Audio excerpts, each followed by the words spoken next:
a common question when it comes to e-commerce or any product and service in general actually is, how much should I price this product or service? What should I offer this at? Will it be a premium price? Will it be a cheap offering? Will this impact my conversions? And pricing psychology answers a lot of these questions. At the end of the day, it's not the price that drives the customer's behavior. It's the perception of the price that drives the behavior. Now, this is something you should write down because this is ultimately what encapsulates pricing psychology. Again, it's the perception of price that drives consumer behavior. It's the perception. That's the key word here. So I would not emphasize or worry too much about how high or low your price is on a certain given product or service.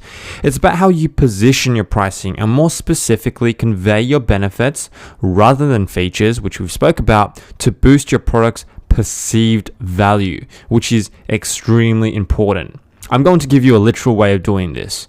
Price is the most delicate element of the marketing mix, and much thought goes into setting prices to nudge us towards spending more. There's one particular cunning type of pricing strategy and psychology that marketers use to get you to switch your choice from one option to a more expensive or profitable one. And this effect is called the decoy effect. And this decoy effect is extremely powerful. So to be technical here, the decoy effect, or the asymmetric dominance effect, is a cognitive bias in which consumers will tend to have a specific change in preference between two options when another option is presented, a third option that is asymmetrically dominated.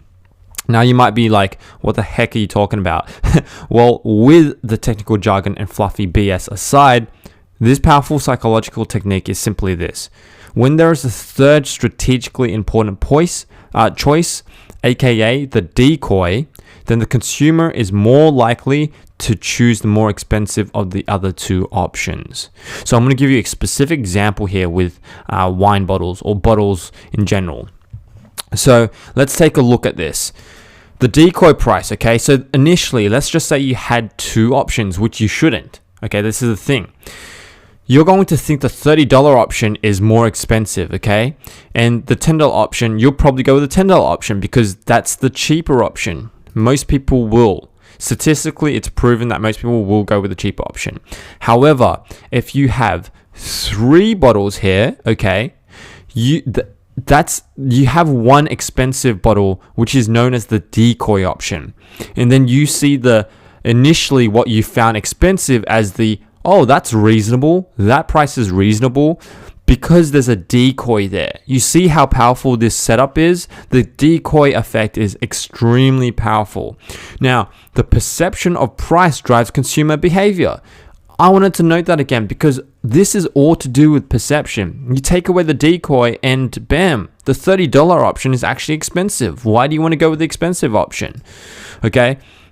I'm sure you've been in all of this situation subliminally. You probably don't even realize it. But now that you're aware of this powerful technique, I'm sure you'll realize that many times you've been confronted with the decoy price. Think about Starbucks and their offerings in cup sizes. It happens all the time. It happens every time you're out shopping. You just don't realize it. Now, here are the statistics in conversion rate by using the decoy effect. Low-end products, 25% go for the low end. Mid-range products, the bulk, 70% go for this range. And then the high range and the decoy product, 5% go for this. Now, it's nice to have that decoy product there anyway, because you might get people buying it. But as you can imagine, if you didn't have the high range decoy product, low end, mid-range products, the percentage definitely changes.